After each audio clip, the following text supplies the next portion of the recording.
بسم اللہ الرحمن الرحیم۔ ایک دفعہ سلطان صلاح الدین ایوبی رحمۃ اللہ علیہ اپنے کمرے میں آرام فرما رہے تھے، کیونکہ اس دن سلطان صلاح الدین ایوبی رحمۃ اللہ علیہ بہت طویل سفر سے لوٹے تھے۔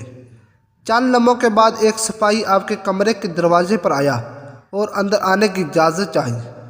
سلطان صلاح الدین ایوبی جو کہ آرام فرما رہے تھے، لہٰذا اندر سے کوئی جواب نہ آیا۔ دروازے پر مامور محافظوں نے کہا کہ سلطان آرام فرما رہے ہیں، لہٰذا آپ تھوڑی دیر بعد آ جانا۔ وہ سپاہی آپ کا بہت وفادار سپاہی تھا۔ اس کو بلا جھجک محافظوں کے سلطان کے کمرے کے اندر جانے کی اجازت ہوتی تھی، لہٰذا اس نے بھی سلطان کو جگانے کو مناسب نہیں سمجھا۔ وہ سلطان کے کمرے کے دروازے کے ساتھ بیٹھ گیا۔ وہ انتظار کرتا رہا کہ جب سلطان صلاح الدین ایوبی رحمۃ اللہ علیہ بیدار ہوں گے تب ہی وہ اس سے ملاقات کریں گے۔ چند لمحے گزرنے کے بعد سلطان صلاح الدین ایوبی کی آنکھیں کھلی تو اندر کی حرکات سے معلوم ہوا کہ سلطان صلاح الدین ایوبی رحمۃ اللہ علیہ نیند سے بیدار ہو چکے ہیں۔ سپاہی نے اجازت چاہی اور آپ کے کمرے کے اندر چلا گیا۔ سلطان صلاح الدین ایوبی رحمۃ اللہ علیہ نے سپاہی کو کہا، ایسی کیا خاص بات تھی کہ تم اتنی دیر سے میرے کمرے کے باہر انتظار فرما رہے تھے؟ وہ سپاہی بڑا حیران ہوا کہ سلطان کو کیسے پتہ چلا کہ میں باہر انتظار کر رہا ہوں۔ سپاہی نے سلطان سے کہا، سلطان معظم، آپ تو نیند میں تھے، آپ کو کیسے معلوم ہوا کہ میں باہر کھڑا آپ کا انتظار کر رہا تھا؟ تو سلطان صلاح الدین ایوبی رحمۃ اللہ علیہ نے کہا، وہ انسان کبھی فاتح سلطان نہیں بن سکتا جو سوتے ہوئے دیکھ نہ سکے، کچھ سن نہ سکے اور نہ ہی کچھ محسوس کر سکتا ہو۔ اصل میں فاتح سلطان اور بہادر سردار وہی ہوتا ہے جو سوتا ہوا بھی سن سکے، دیکھ سکے اور محسوس بھی کر سکتا ہو۔ وہی اصل میں فاتح سلطان اور بہادر سردار ہوتا ہے۔ سپاہی بڑا حیران ہوا اور پھر سلطان نے اس سے پوچھا، بتاؤ کیا بات ہے؟ تو اس نے کہا، سلطان معظم، شاہی حکیم صاحب آپ سے ملنا چاہتے ہیں۔ سلطان نے کہا، اجازت ہے، آپ حکیم کو اندر لے آئیں۔ سپاہی باہر گیا۔ چند لمحوں کے بعد شاہی حکیم کو لے کر سلطان صلاح الدین ایوبی کی خدمت میں حاضر ہوا۔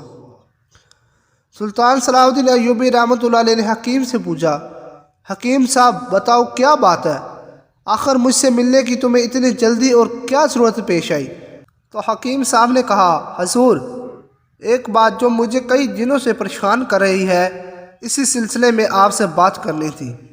سلطان صلاح الدین ایوبی رحمۃ اللہ علیہ نے اس سے پوچھا، بتاؤ کون سی بات ہے؟ تو اس نے کہا، سلطان معظم، میرے حکیم خانے میں میری بہت ساری شاگردوں میں ایک شاگرد جو کہ ایک خاتون ہے اور یہودی مذہب سے تعلق رکھتی ہے، لیکن اس نے اسلام کے بارے میں بہت کچھ پڑھا اور اسلام کے بارے میں بہت کچھ سیکھا، لیکن چند ایک سوال ہے جس کی وجہ سے وہ ابھی تک مسلمان نہیں ہوئی۔ وہ چاہتی ہے کہ مسلمان ہو جائے، لیکن ایک سوال کا جواب میرے پاس نہیں، جس کی وجہ سے وہ ابھی تک مسلمان نہیں ہوئی۔ سلطان صلاح الدین ایوبی رحمۃ اللہ علیہ نے مسکرا کر کہا، سلطان کے حکیم ہوتے ہوئے تمہیں ایک سوال کا جواب نہیں آیا؟ بتاؤ وہ کون سا سوال ہے؟ یہ اس عورت کے ایمان لانے کے درمیان رکاوٹ بنا ہوا ہے۔ تو حکیم صاحب نے کہا، سلطان معظم، وہ خاتون کہتی ہے کہ آخر مسلمان خنزیر کا گوشت کیوں نہیں کھاتے؟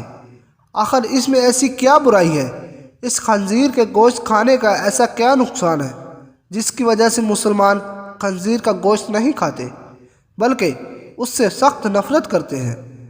اور یہ بھی وہ کہتی ہے کہ ہمارے گاؤں میں تو سارے لوگ اکثر خنزیر کا گوشت کھاتے ہیں، ہم اپنے قبیلوں میں خنزیر پالتے ہیں اور جوان ہونے پر اس کو کاٹ کر کھاتے ہیں، اور وہ جب سے میرے پاس سبق لینا شروع ہوئی ہے وہ بھی اپنے گھر والوں کے ساتھ خنزیر کا گوشت کھاتی ہے، کیونکہ یہاں تو اسے خنزیر کا گوشت میسر نہیں، لیکن میرے پاس اس کے سوال کا جواب نہیں، کیونکہ میں اس بارے میں نہیں جانتا کہ آپ اس کے سوال کا کیا جواب دیں گے، تو آپ کی وجہ سے یہ غیر مسلم مسلمان ہو جائے گی۔ یہ سن کر سلطان صلاح الدین ایوبی رحمۃ اللہ علیہ نے کہا کہ کل تم اس خاتون کو لے کر میرے دربار میں حاضر ہو جانا۔ سلطان صلاح الدین ایوبی رحمۃ اللہ علیہ جب صبح دربار میں پہنچے تو حکیم صاحب اس خاتون کو لے کر دربار میں حاضر ہوا۔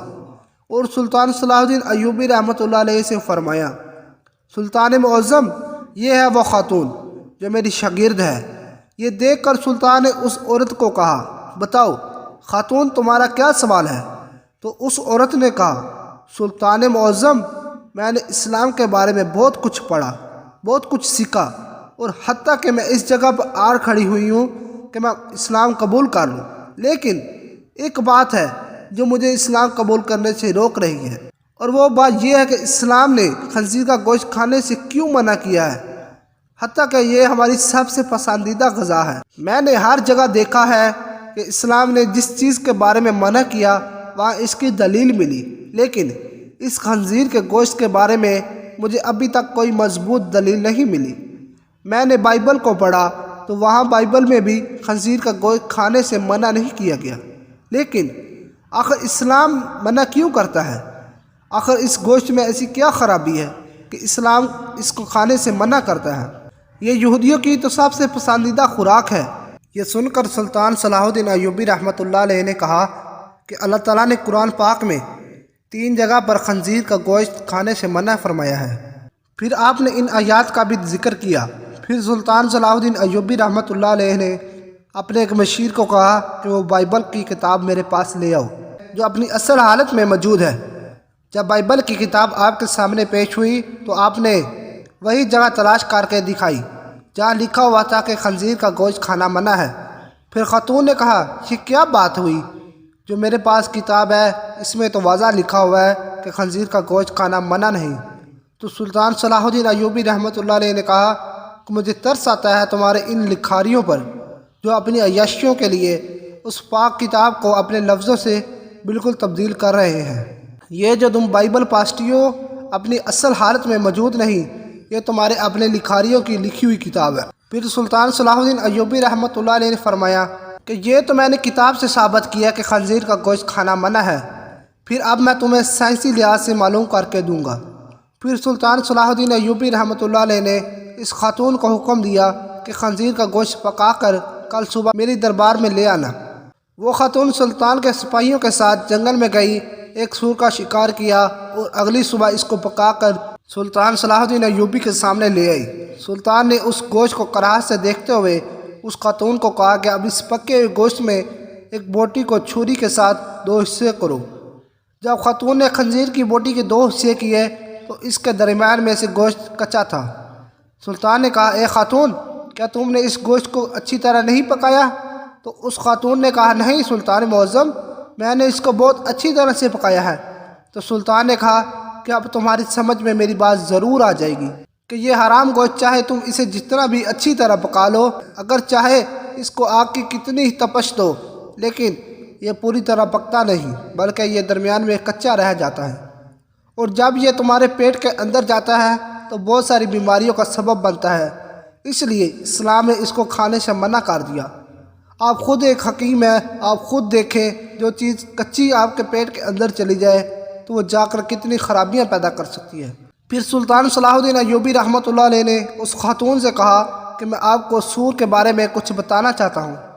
پھر سلطان نے کہا کہ یہ سور جس جگہ رہتا ہے اپنے ارد گرد حتیٰ کہ انسانوں کی بھی گندگی کو کھا جاتا ہے۔